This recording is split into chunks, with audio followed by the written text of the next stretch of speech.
नमस्कार, मैं लिथुमोंग चांग आपका स्वागत करता हूं हॉर्नबिल टीवी भारत पर। आइए विस्तार से देखते हैं आज की खबरें। लोकसभा चुनाव के 5 चरण का चुनाव समाप्त हो चुका है और चुनाव अब अपने 6वें चरण की वोटिंग के लिए तैयार हो रही है। लेकिन 5वें चरण में लखनऊ में लोगों ने किस मुद्दों पर वोट डाला और लोगों का क्या सोच विचार है, आइए देखते हैं लोगों की राय। 2024 के लोकसभा चुनाव के 5वें फेज की वोटिंग होनी है। इस वक्त मैं राजधानी लखनऊ के लोहिया चौराहे के पास हूँ।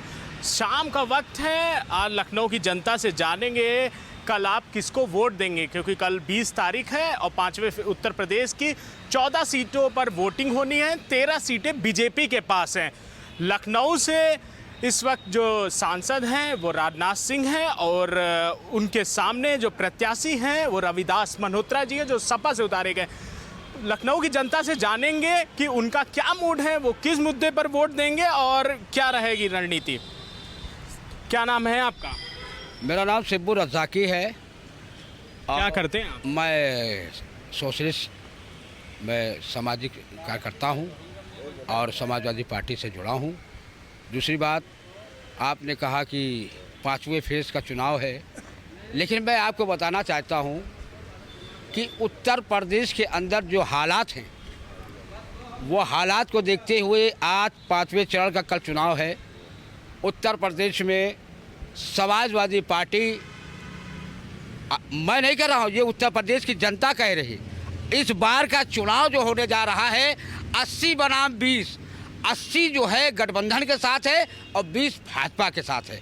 रही दूसरी बात, राजनाथ सिंह जी बड़े नेता हैं, ऐसा नहीं बड़े नेता है, वो यहाँ से सांसद दोबारा है, लेकिन जो वो कह रहे हैं हमने लखनऊ का विकास किया, लेकिन जनता को मालूम है ये विकास उन्होंने नहीं किया। ये योजनाएं जो अटल बिहारी वाजपेयी जी की थी, चाहे रोडों का काम हो, चाहे पुलों का काम हो, चाहे आप जो सुंदरीकरण का काम हो, ये अटल बिहारी वाजपेयी जी की योजना है। ये राजनाथ सिंह जी की योजना नहीं है। वो तो कहते हैं उन्होंने बनवाया है, राजनाथ सिंह ने नहीं। राजनाथ, ये योजना उनकी है। और रही बात समाजवादी पार्टी की, जब सरकार 2012 में थी, तो ये आपने जो पुल देख रहे हैं, ये पुल समाजवादी पार्टी ने ही बनवाया। ऐसा नहीं है कि जो है खाली भारतीय जनता पार्टी ने काम किया। सिर्फ जुमले 10 साल में उत्तर प्रदेश नहीं पूरे भारत का नौजवान सड़क पर है, रोजगार मांग रहा है। क्यों 2 करोड़ उत्तर प्रदेश की सरकार तो कह रही रोजगार है। कहाँ रोजगार है? कहाँ रोजगार है वो बताए तो। अपने मंच से जहाँ भाषण देते हैं वहाँ ये नहीं बताते रोजगार। जनता रोजगार पूछ रही है। वो हिंदू मुसलमान का चुनाव नहीं पूछ रही है, वो पूछ रही रोजगार। नौजवान छात्र 2 करोड़ माननीय प्रधानमंत्री जी ने कहा था कि हर साल नौकरी देंगे, लेकिन सिर्फ चुनावी जुमला रहा। मैं आपसे बता दूं कि उत्तर प्रदेश के अंदर कम से कम 45 से 50 इंडिया गठबंधन चुनाव जीतने जा रही है। मोदी जी कह रहे हैं कि इस बार 400 का आंकड़ा पार, आप क्या कहेंगे? नहीं होगा ऐसा। क्यों, कितनी सीटें लाएंगे? उनके से पूछो। आपका क्या है? आप कल वोटिंग है लखनऊ में, क्या मूड है, किस मुद्दे पर वोट देंगे? बस सेक्युलर देंगे। क्या मुद्दा रहेगा आपका वोट देने का? अब मुद्दा जिसका से जैसा सबका वैसा हमारा रहेगा। अरे आपका कुछ मन है? मन है हमारा, पूरे परिवार का है। क्या करते हैं आप? हमारा काम है लकड़ी का। अच्छा, सही चल रहा है? सही कहाँ चल रहा, भुखमरी बड़ी, सही कहाँ। क्यों? और क्या, कोई कारोबार है किसी के पास? सब हाथ पर हाथ रख के बैठे हैं, देख लो सबको। और लोगों से बात करते हैं। दादाजी आपका क्या नाम है? अली ज़हीर। कैसे हैं? ठीक है सब बढ़िया चल रहा है काम धंधा? जी हाँ। क्या करते हैं? तो पेंट का काम करते हैं। अच्छा, पेंट का काम अच्छा चल रहा है? मतलब नहीं, अच्छा तो नहीं चल रहा है। सूरत हाल जो है बस काम चलाऊ है। कल वोटिंग है लखनऊ में, किसको वोट दे रहे हैं? राजनाथ सिंह है और रविदास मल्होत्रा जी हैं। अखिलेश जी ने रोड शो किया था रविदास जी के साथ। तो क्या मुद्दा रहेगा आपका वोटिंग का? इसमें मुद्दा ये रहेगा कि सबसे बड़ी बात तो ये है कि इस बार जो वोटिंग होगी और जनता वोट देगी, वो महंगाई, बेरोज़गारी और भ्रष्टाचार के मुद्दे पर ही वोट देगी, क्योंकि इनकी 10 साल की सरकार जनता पूरी तरीके से देख चुकी है और जनता की निगाह में ये सरकार पूरी तरीके से निकम्मी साबित हुई। सरकार तो कह रही उत्तर प्रदेश में अपराध कम है, रोजगार है युवाओं को। आप अखबार भी देखते हैं, रिपोर्टर हैं आप, देख लीजिए कहीं कत्ल हो रहा है, कहीं कोई फांसी लगा ले रहा है। ऐसा तो है नहीं, ये हम कह रहे हैं, ये पेपर कह रहा है, मीडिया के लोग कह रहे हैं, वही छापते हैं। अगर हमारे जैसा गरीब आदमी अगर पढ़ता है तो मुख्यमंत्री जी भी पढ़ते होंगे, वही पेपर हम भी पढ़ते हैं, वही पेपर बड़ा आदमी पढ़ता है। तो हम भी जो कह रहे हैं वो पेपर के आधार पर, और वो अगर झूठ को सच बता रहे हैं तो फिर इसका मतलब जो प्रेस ने छापा है वो गलत छाप तो दिया। मतलब उत्तर प्रदेश में रोजगार नहीं है ना, कोई रोजगार कहीं दिखाई नहीं दे रहा, और क्राइम रेट भी बहुत ज़्यादा है। वो भी तो नहीं घटा। अगर कोई कत्ल ना हो, कोई भ्रष्टाचार ना हो। अभी मैं आपको बताऊं, 15 दिन पहले ये चाय वाला एक राजू है यहाँ, रात को 8:30 बजे मोबाइल फ़ोन पर बात कर रहा था। 2 लोग मोटरसाइकिल से आए और कान से उसके खींचा और लेके चले आए, भाग गए वो। अब पता चला जब छोटी छोटी वारदात हो रही, इसका मतलब बेरोजगारी बढ़ चुकी है। ये देखिए हमारे साथ कुछ युवा हैं, इन लोग से बात करेंगे, इनका क्या कहना है। क्यों भाग रहे हो भाई, आओ तो यहाँ, कल वोटिंग है, क्या मुद्दा है। ये दादाजी से, आप क्या नाम क्या है आपका? मोहम्मद मसूद नाम है हमारा। क्या करते हैं आप? हम रिक्शा चलाते हैं। कैसा जीवन चल रहा है आपका? बढ़िया मस्त चल रहा है, बहुत अच्छा जीवन चल रहा है। कल वोटिंग है लखनऊ में, क्या मुद्दा रहेगा, आप वोट किसको दे रहे हैं इस बार? वोट देने का कोई मुद्दा नहीं है, चक्कर ये है ना, देखिए राजनाथ सिंह खड़े हुए हैं इलेक्शन में, और राजनाथ सिंह हमारे पुराने नेता हैं, बात समझिए, और उनकी सरकार है, योगी जी हैं यहाँ पे, पूरा अकबर नगर गिरवा दिया, वहाँ पे रिवर फ्रंट बन जाएगा, और बहुत सारी जगहें हैं जो गिरवा रहे हैं, लोगों को घर से बेघर कर रहे हैं आराम से। तो अब ये सब अच्छे अच्छे पार्क बन जाएंगे, घूमने में भी ज़रा मज़ा आएगा, मतलब ये है कि आराम रहेगी। मतलब राजनाथ सिंह इस सारा काम सच्चा कर। हाँ, राजनाथ सिंह क्या करें, वो तो वहाँ रक्षा मंत्री हैं, और यहाँ योगी साहब हैं, और राजनाथ सिंह पहले मुख्यमंत्री यहाँ रहे हैं, और जो मुख्यमंत्री रह चुका है उसने अपने कार्यकाल में सारे काम ठीक किए हैं। भाई उसको क्यों कहेगा कोई, वो आदमी नहीं खराब है, और ना किसी को कोई ख़राब कह रहा है, बात ये नहीं है। लेकिन जनता परेशान है, पूरा अकबर नगर, और अभी कई सारे गांव हैं जो तोड़ने के लिए ऑफर में हैं, तो वहाँ के गरीब कहाँ जाएंगे। तो मतलब लखनऊ की जो जनता है, जब कल वोटिंग होगी तो अकबर नगर का मुद्दा जरूर उठेगा, क्या कहते हैं? वो उठना ही उठना है भाई, वो क्यों नहीं उठेगा। वहाँ ऐसा तो है नहीं कि वहाँ पंडित नहीं रहता है, या यादव नहीं रहता है, या मुसलमान नहीं रहता है तो वहाँ सब, खाली नाम बता देना कि खाली मुसलमान के लिए अगर तोड़ रहे हो तो वो भी नहीं ठीक है। तो सारी चीज़ें हैं, आदमी वोट देने जाएगा तो थोड़ा सा तो सोचेगा ही। बाकी यह है कि कार्यकाल कल्याण सिंह का भी रहा है, वो भी मुख्यमंत्री यहाँ के रहे हैं, उन्होंने अपने कार्यकाल में बेहतरीन काम किया, फर्स्ट क्लास। आप बताइए, भाजपा की सरकार यहाँ नहीं रही है 10 साल से? भाजपा की सरकार इससे पहले भी मुख्यमंत्री यहाँ पे रहे हैं, और प्रधानमंत्री भी रहे हैं। इस कार्यकाल में किसी को कोई वो नहीं हुआ, किसी ने कोई आपत्ति नहीं जताई, आराम से काम चल रहा था। लेकिन इसमें यह है कि थोड़ा सा बदलाव आदमी चाह रहा हो, तो क्या बदलाव चाह रहे हैं? तो कोई ना कोई नया चेहरा देखना चाहेगा आदमी। योगी जी नहीं पसंद है क्या? नहीं, पसंद तो हैं भाई, उनको क्या चाहिए, वो बेचारे क्या चाहिए आप बताइए, आप मन जान गए क्या योगी जी का, क्या चाहिए योगी जी को? नहीं, योगी जी को तो भाई अब यह है कि मान लीजिए पीएम बनाएंगे तब तो ठीक है। पीएम का चेहरा देखना चाहते हैं योगी जी? अरे योगी जी पीएम बनना चाहिए, सीएम से काम नहीं चलने वाला है। ये देखिए साफ तौर पर योगी जी को पीएम बनना चाहिए, लखनऊ की जनता गुहार लगा रही। कुछ और लोग हैं, इनसे जानेंगे इनका क्या मूड है। कल लखनऊ में वोटिंग है, क्या नाम है आपका? साजन। कल लखनऊ में वोटिंग है, क्या मुद्दा रहेगा आपके लिए? मुद्दा क्या रहेगा, वोट करने के लिए जाएंगे। किसको वोट दे रहे हैं? रक्षा मंत्री को।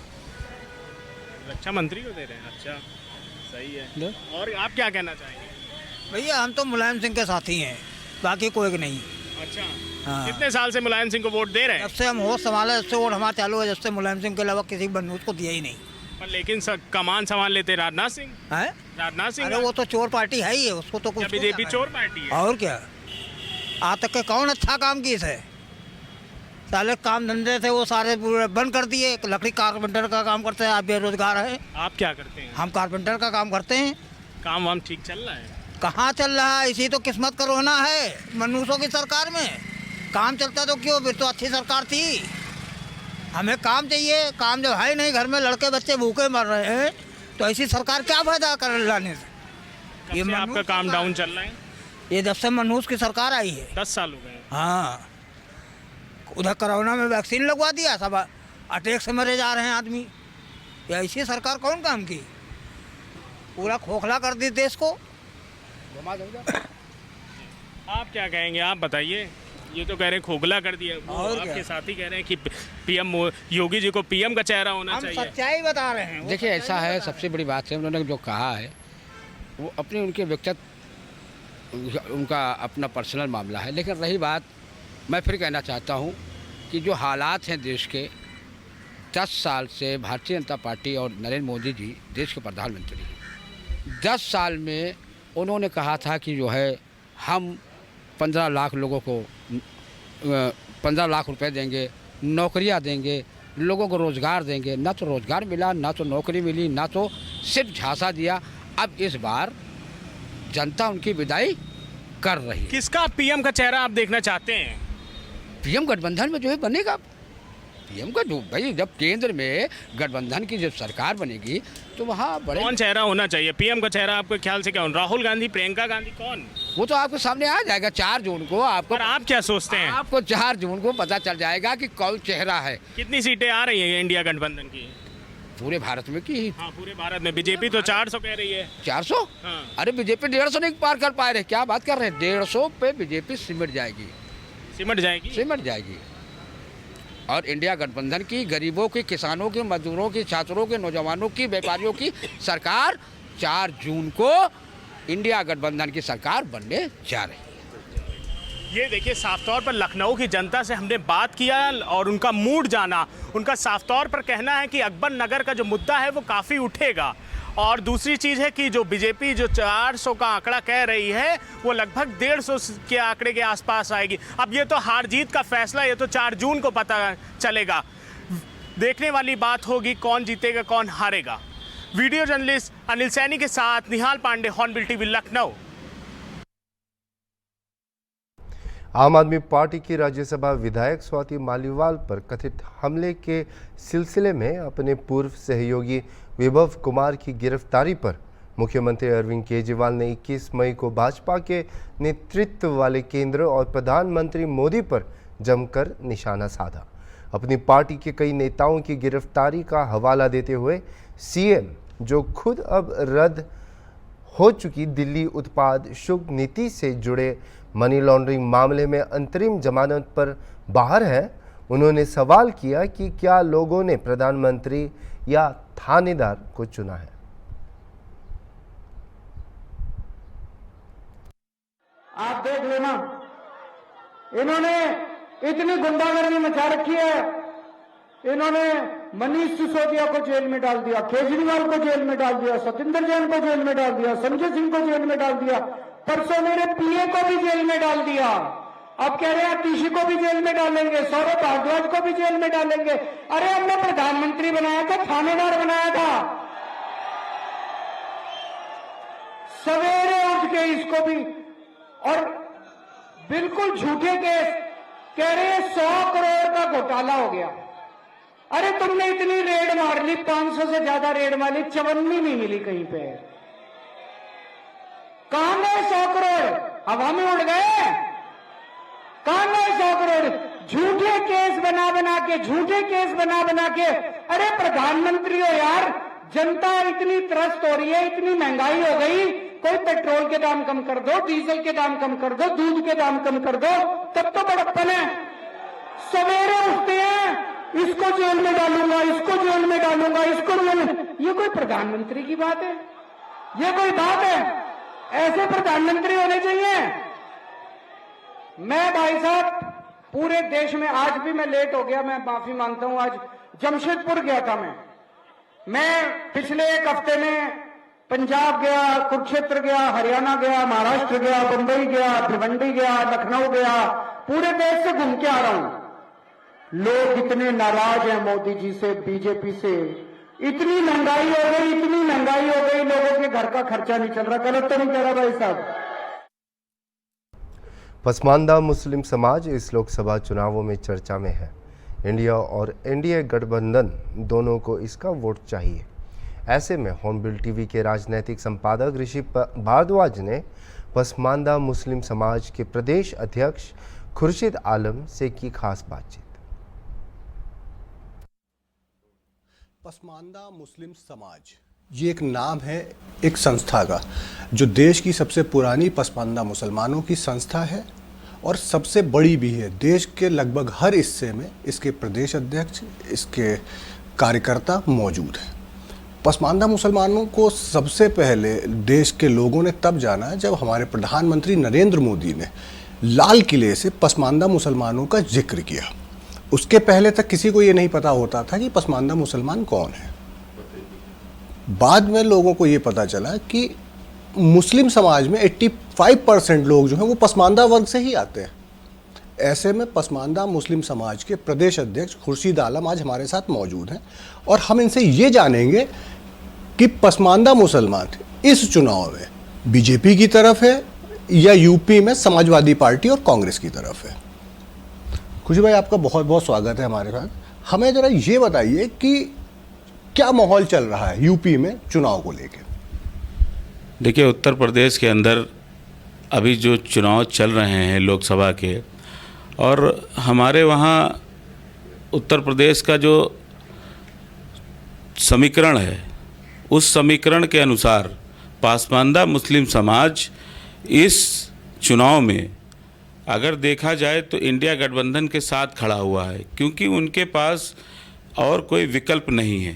पिछली बार या उससे पहले शायद 25%, 30%, 40% मुसलमानों ने हो सकता है बीजेपी को वोट किया हो, लेकिन बीजेपी व स्तर इसको मानती नहीं है कि मुसलमानों ने हमको वोट दिया। वो तो यही कहते हैं कि मुस्लिम महिलाओं ने 3 तलाक पे हमको वोट किया। हो सकता है मुस्लिम पुरुषों ने भी उनको वोट किया हो, क्योंकि बहुत सारी उनकी योजनाएं हैं। लेकिन इस बार प्रधानमंत्री को आप एक बात का श्रेय तो दे सकते हैं ना कि पसमानदा मुस्लिमों का जो एक वर्ग है मुसलमानों में, उसको उन्होंने एकदम से हाईलाइट कर दिया था ना। देखिए, मैंने कई चैनलों पे भी कहा है और मैंने कई जगह इस चीज़ का जिक्र किया है, और मैं आपके चैनल के माध्यम से भी ये बताना चाहता हूँ कि प्रधानमंत्री जो हम सब के प्रधानमंत्री हैं, ऐसा नहीं है कि वो सिर्फ बीजेपी वालों के प्रधानमंत्री हैं, पूरे भारत के प्रधानमंत्री हैं। और माननीय प्रधानमंत्री श्री नरेंद्र मोदी जी ने जब लाल किले से पसमानदा मुस्लिम समाज का नाम ले करके उनको संबोधित किया और भारत को बताने की कोशिश की कि यहाँ भी मुसलमानों में भी अगड़ा और पिछड़ा होता है, तभी मैंने उनकी बात को ले करके और अपने समाज में मैं गया और उनका मैं धन्यवाद उस समय भी करता था और मैं आज भी करता हूं कि माननीय प्रधानमंत्री नरेंद्र मोदी जी ने हमारी बातों को वहां लाल किले से उठाने का काम किया। मतलब ये तो बहुत बुरी खबर हो जाएगी भारतीय जनता पार्टी के लिए कि पसमानदा जिनके लिए वो इतना कुछ कह रहे हैं, पूरे देश में पसमानदा को लेकर बातें हो रही हैं कि भारतीय जनता पार्टी कहती है कि पसमानदा वोटर हमारा है, हमने उसके लिए ये किया, हमने ये किया। आपको क्या लगता है कि बहुत बुरी खबर है ये भारतीय जनता पार्टी के लिए? क्योंकि दानिश अंसारी भी शायद इसी वर्ग से ही आते हैं जो यूपी में मंत्री हैं। तो आपको क्या लग रहा है कि यूपी इस बार क्या बोल रहा है? देखिए, पहली चीज़ मैं आपको बताना चाहता हूं कि दानिश आज़ाद अंसारी साहब, जिनको बीजेपी ने मुसलमानों की बागडोर दी थी, वो अल्पसंख्यक के भी मंत्री रहे।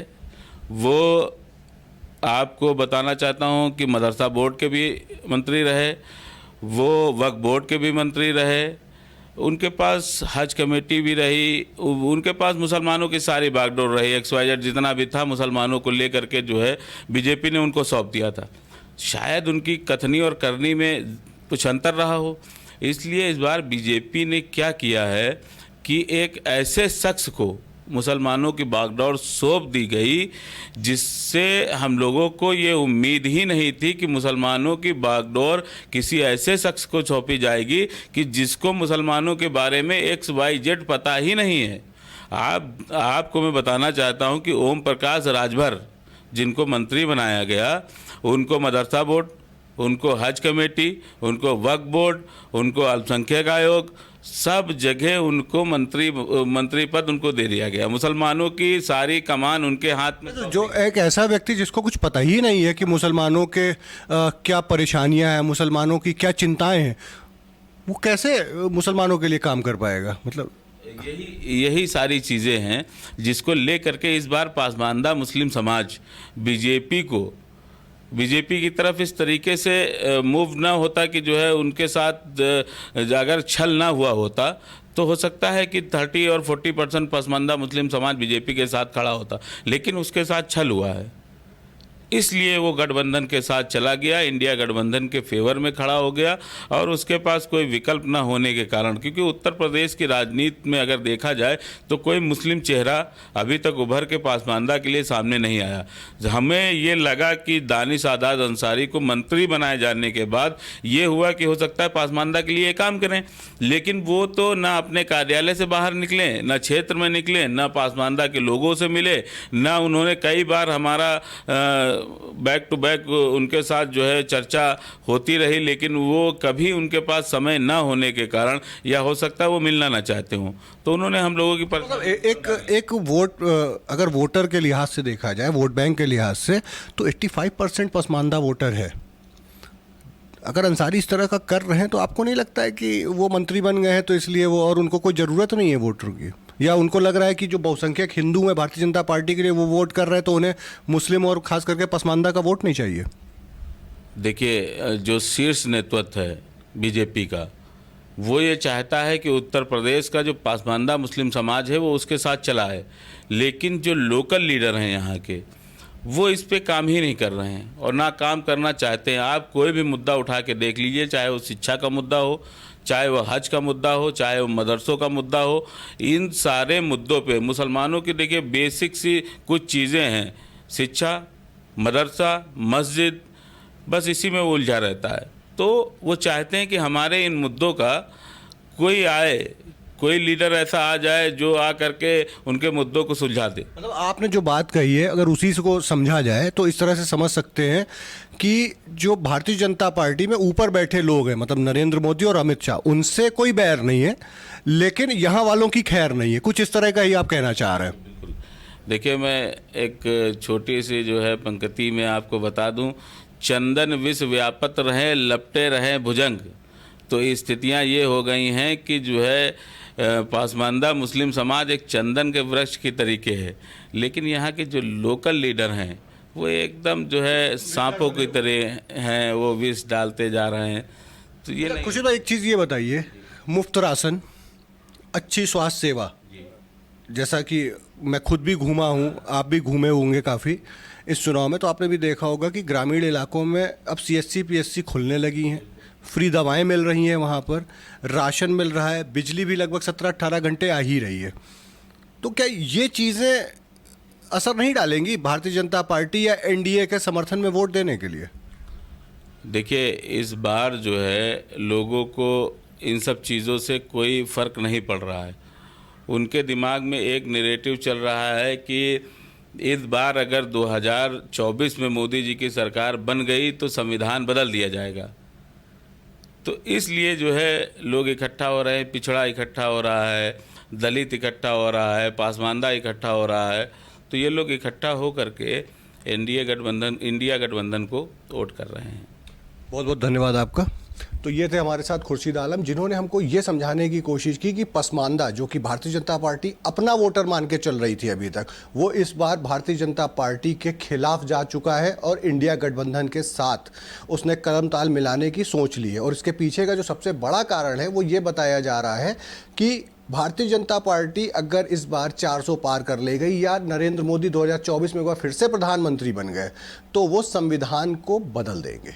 आज के लिए फ़िलहाल इतना ही, आपसे फिर जल्द मुलाकात होगी, तब तक के लिए नमस्कार।